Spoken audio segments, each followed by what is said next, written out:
Bonjour, je m'appelle Laurence Wojta. Je suis très heureuse de pouvoir présenter mon nouveau livre, mon nouveau roman policier à Françoise Hirsch. Ce roman s'appellera « Personne ne sait que tu es là », enfin il s'appelle « Personne ne sait que tu es là ». C'est pas la suite de Au point 1230 que vous avez peut-être lu, mais c'est un roman qui met en scène les mêmes personnages principaux. Vous retrouverez Bruno, l'inspecteur principal, Sophie, sa collègue. Bruno est à la retraite et cette fois-là, il va mener deux enquêtes. Une première enquête qui est une enquête personnelle qui concerne sa famille, qui concerne sa mère en fait, parce qu'il va trouver dans une petite valise au Galta des photos qu'il ne connaît pas, et puis bien sûr ça l'intrigue, c'est le propre d'un inspecteur. Et puis par ailleurs, Sophie, son ex-collègue, va venir le trouver parce qu'il y a eu un crime qui s'est commis. Et puis, mystérieux, un homme a été retrouvé pieds nus, sans pièce d'identité, près d'une rivière. Et puis, elle voudrait que Bruno l'aide à résoudre cette énigme. C'est un petit peu, voilà, en gros, de quoi il s'agira dans « Personne ne sait que tu es là ». Pour ce qui me concerne comme auteur, j'ai un petit peu de peine à vraiment l'expliquer.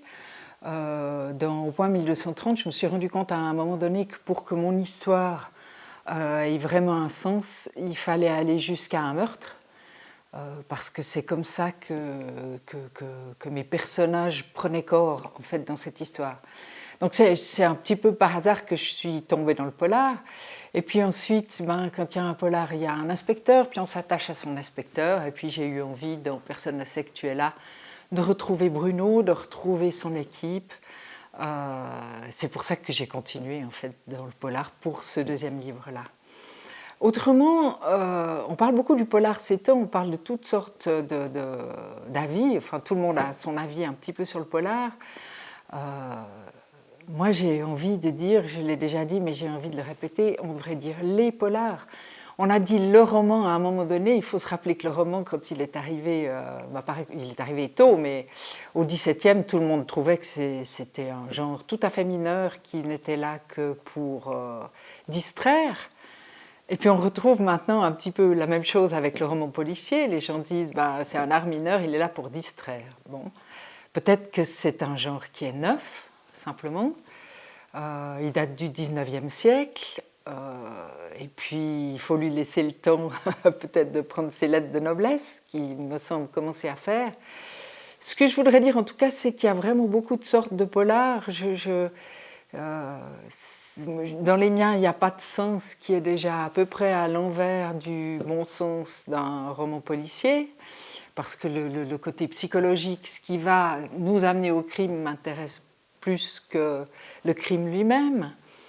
Alors que dans d'autres polars, c'est le contraire. On va avoir vraiment des crimes terribles qui vont nous faire fermer les yeux en lisant.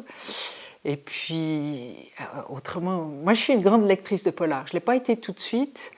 J'en lis beaucoup, j'aime les polars ethniques, j'en ai lu beaucoup, à un moment donné je lisais que ça. Ensuite j'ai lu beaucoup de polars américains, les grands classiques, Chandler, Hammett. Et puis maintenant j'aime bien certaines séries, notamment des séries canadiennes, où on est dans un polar beaucoup plus, avec Louise Penny, dans un polar plus doux, qui me convient. J'aime bien retrouver les personnages.